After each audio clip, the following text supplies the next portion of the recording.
Hello everyone, welcome to all of you.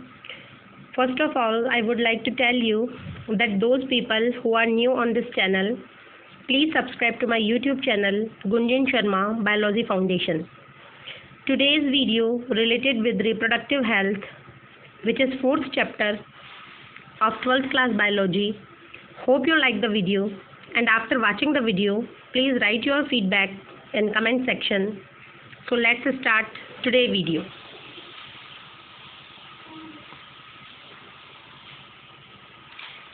Reproductive health. Reproductive health refers to healthy reproductive organs with normal functions. Chapter की जो starting है वो chapter के नाम की definition के साथ ही कर रहे हैं कि रिप्रोडक्टिव हेल्थ क्या होती है। तो रिप्रोडक्टिव हेल्थ को आप नॉर्मल वर्ड्स में इस तरीके से एक्सप्लेन कर सकते हैं कि रिप्रोडक्टिव हेल्थ एक ऐसा एस्पेक्ट है जिसके अंदर हेल्दी रिप्रोडक्टिव ऑर्गन्स की स्टडी की जाती है विद उनके नॉर्मल फंक्शंस के साथ। रिप्रोडक्टिव ऑर्गन भी हेल्दी होने चाहिए और उनके फंक्शंस भी कैसे होने चाहिए, नॉर्मल। रिप्रोडक्टिव ऑर्गन कौन कौन से होते हैं इसके बारे में हमने डिटेल स्टडी थर्ड चैप्टर में की है, जिसमें हमने फीमेल रिप्रोडक्टिव सिस्टम और मेल रिप्रोडक्टिव सिस्टम को डिटेल थोरोली पढ़ा है। इन ब्रॉडर पर्सपेक्टिव, अगर हम एक नज़रियों को बढ़ाकर बात करें, पर्सपेक्टिव का मतलब अपने उद्देश्यों को बढ़ा लें, अपने नज़रिए को बढ़ा लें, it also include the emotional and social aspect. तो इसके अंदर दो चीज़ें और इंक्लूड हो जाएंगी, number 1 emotional and second social aspect. क्योंकि कहीं ना कहीं पे रिप्रोडक्शन जो एक टॉपिक है ऐसा कि वो हमारी भावनाओं से भी जुड़ा हुआ है और सामाजिक मुद्दों से भी जुड़ा हुआ है, तो इन दोनों चीज़ों को भी हम इसमें इंक्लूड करेंगे, दोनों फैक्ट्स को भी इसमें इंक्लूड करेंगे और इस तरीके से हमारी थोरोली एक डेफिनेशन मिलकर तैयार हो जाएगी। वर्ल्ड हेल्थ ऑर्गेनाइजेशन जो WHO है वो रिप्रोडक्टिव हेल्थ के बारे में क्या सोचता है, उसको कैसे देखता है। World Health Organization has defined reproductive health as a total well-being in physical, emotional, behavioral and social aspect of reproduction. उसने डेफिनेशन को थोड़ा सा इजी वे में बताया, इजी गोइंग वे में बताया आपको कि रिप्रोडक्टिव हेल्थ एक प्रकार से कोई भी जो ह्यूमन बीइंग है वो बिल्कुल नॉर्मल होना चाहिए, और वो नॉर्मल जो होना चाहिए वो किस किस एस्पेक्ट में होना चाहिए, फिजिकल रूप में यानी उसके बॉडी के फॉर्म में, इमोशनल उसके जो मेंटली जो भी विचार चल रहे हैं उनमें, बिहेवियरल उसका क्या व्यवहार है समाज के प्रति उसके बारे में, और सोशल समाज उसके बारे में क्या सोचता है। इन सभी एस्पेक्ट्स को जो हम एक जगह इंक्लूड करेंगे तो ये रिप्रोडक्टिव हेल्थ ही कहलाएगी। Reproductive health problems and strategies. जब हमने इंडिया में रिप्रोडक्टिव हेल्थ के बारे में सोचना स्टार्ट किया तो उस समय हमारे सामने कौन सी प्रॉब्लम्स आई, और उन प्रॉब्लम्स को हम ये कह सकते हैं कि सॉल्व करने के लिए हमने कौन सी स्ट्रेटजी बनाई, कौन सी रणनीति अपनाई। स्ट्रेटजी का मतलब रणनीति, क्या हमने रोड मैप तैयार किया, उसके बारे में हमें थोड़ी सी जनरल इन्फॉर्मेशन इसमें से लेनी है। यहाँ से कॉम्पिटिशन्स के बहुत ज़्यादा क्वेश्चंस बन जाते हैं और हमें इसकी हिस्ट्री के बारे में पता होना चाहिए, तो ये सारी बातें आपको ध्यान में रखनी है। Various problems and strategies of reproductive health in human being are discussed below. बहुत ज़्यादा प्रॉब्लम्स और जो स्ट्रेटजीज हैं उनको हम यहाँ पे नीचे की तरफ डिस्कस कर रहे हैं, पॉइंट टू पॉइंट लेकर चलेंगे। पहला पॉइंट है ओवर पॉपुलेशन। सबसे बड़ी जो प्रॉब्लम आ रही है रिप्रोडक्टिव हेल्थ में वो है ओवर पॉपुलेशन, जनसंख्या का बहुत तेज़ी से बढ़ना। Rapidly expanding human population particularly in the developing countries like India has a direct bearing on the reproductive health of the society. पहली जो सबसे बड़ी ज्वलंत समस्या है, बढ़ती हुई जो प्रॉब्लम है वो है ओवर पॉपुलेशन या पॉपुलेशन एक्सप्लोजन। और ये जो पॉपुलेशन एक्सप्लोजन है ये डेवलपिंग कंट्रीज जैसे कि इंडिया जैसे क्षेत्रों में या उसे भारत जैसे देशों के अंदर बहुत ही बड़ी ज्वलंत समस्या बनकर सामने आ रही है। First, increasing human population has greater proportion of young individual. जैसे जैसे पॉपुलेशन इंक्रीज होगी तो किसका प्रोपोर्शन बढ़ता जाएगा, यंग इंडिविजुअल्स का।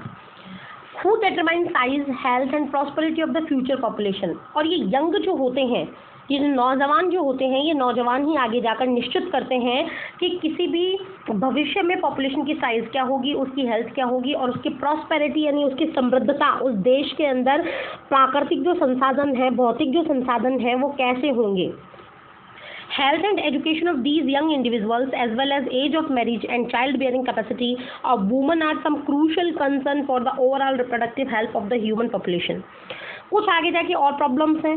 जैसे पहले प्रॉब्लम की बात की जाए तो जैसे ही ह्यूमन पॉपुलेशन इंक्रीज हुई तो जो यंग इंडिविजुअल्स हैं उनकी हेल्थ कैसी होगी, उनकी एजुकेशन किस तरीके से होगी, एज वेल एज उनकी मैरिज की एज क्या रखी जाए, और वुमेन्स की जो चाइल्ड बियरिंग कैपेसिटी है वो कैसे कंट्रोल की जाए। ये बहुत ही ज़्यादा क्रूशल का मतलब इम्पॉर्टेंट कंसर्न है, कंसर्न मतलब सोचने का विषय है, एक ऐसा सब्जेक्ट है जिसके ऊपर ज़्यादा से ज़्यादा सोचा जा सकता है। तो हम बात कर रहे हैं कि जब हमने ये डिटेल थोरीली स्टडी की साइंटिस्ट ने, तो उनके सामने 3 से 4 पॉइंट्स निकल कर आए। वो पॉइंट्स क्या क्या थे? पहला पॉइंट था enrolment for secondary school education are still low in many countries and that too in case of girls. Scientist और जितने भी आपके जो सोशल मतलब एंथुजियास्ट लोग थे या जो कि मतलब सामाजिक नेता होते हैं जो इसकी थोरोली स्टडी करते हैं, तो उन्होंने क्या देखा कि बढ़ती हुई पॉपुलेशन का जो पहली प्रॉब्लम आ रही थी वो ये आ रही थी कि जो एनरोलमेंट था सेकेंडरी स्कूल्स में, वो एनरोलमेंट बहुत ही कम था अलग अलग देशों के अंदर, और ये स्थिति गर्ल्स के मामले में बहुत ही ज़्यादा वीक थी इन कंपेयर टू बॉयज़।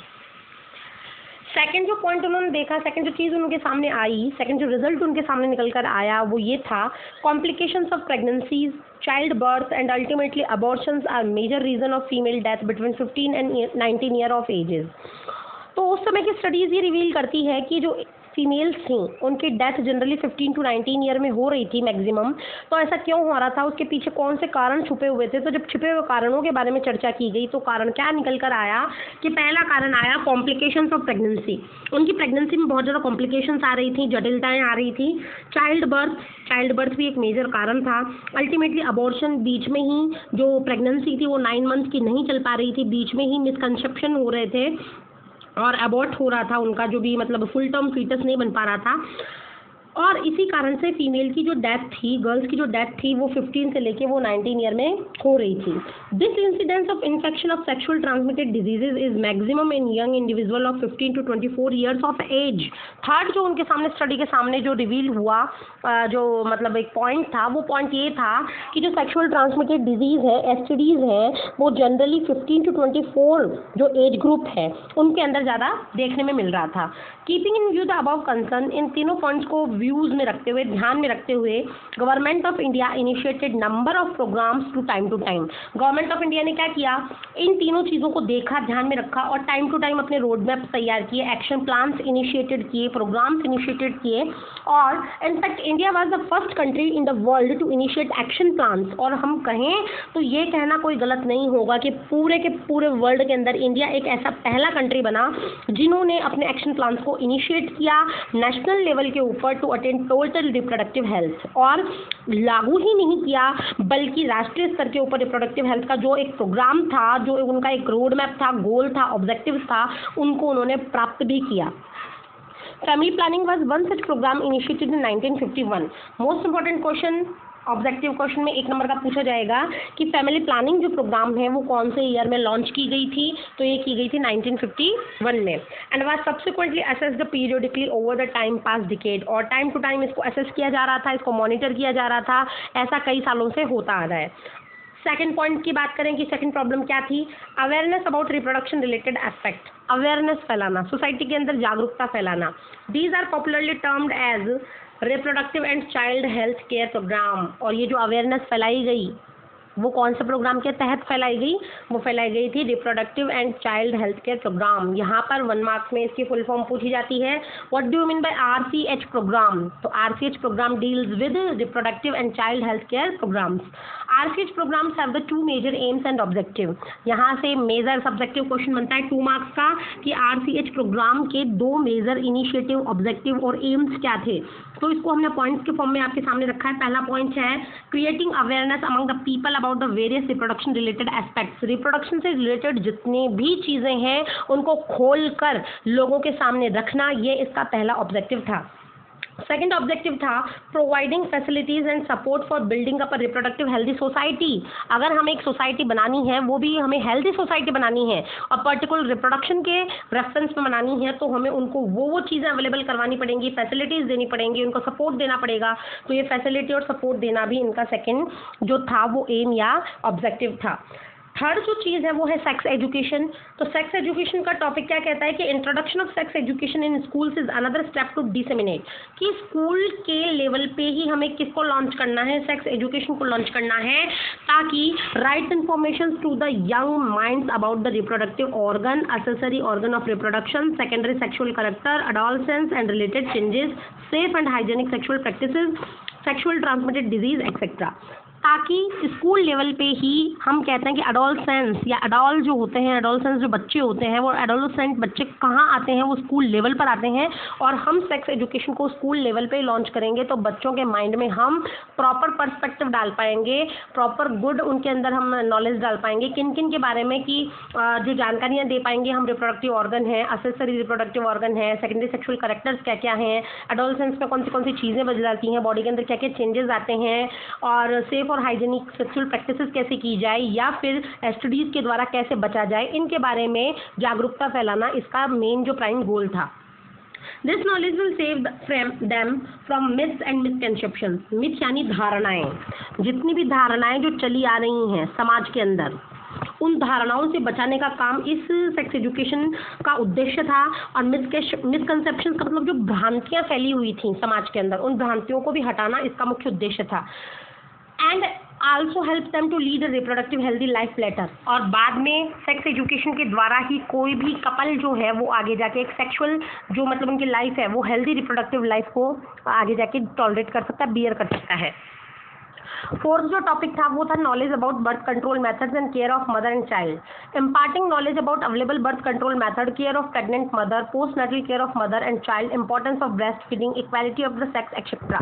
तो इस प्रोग्राम के अंदर सिर्फ यही नहीं था कि हमें बर्थ कंट्रोल के मेथड का ही पता ना लगाना है, बल्कि प्रेग्नेंट मदर्स की केयर कैसे की जाए, जैसे ही मदर चाइल्ड को बर्थ देती है उसकी केयर कैसी जाए। पोस्ट नेटल केयर का मतलब है बच्चे के पैदा होने के बाद में जो मदर की केयर की जाती है उस केयर को हम कहते हैं पोस्ट नेटल केयर।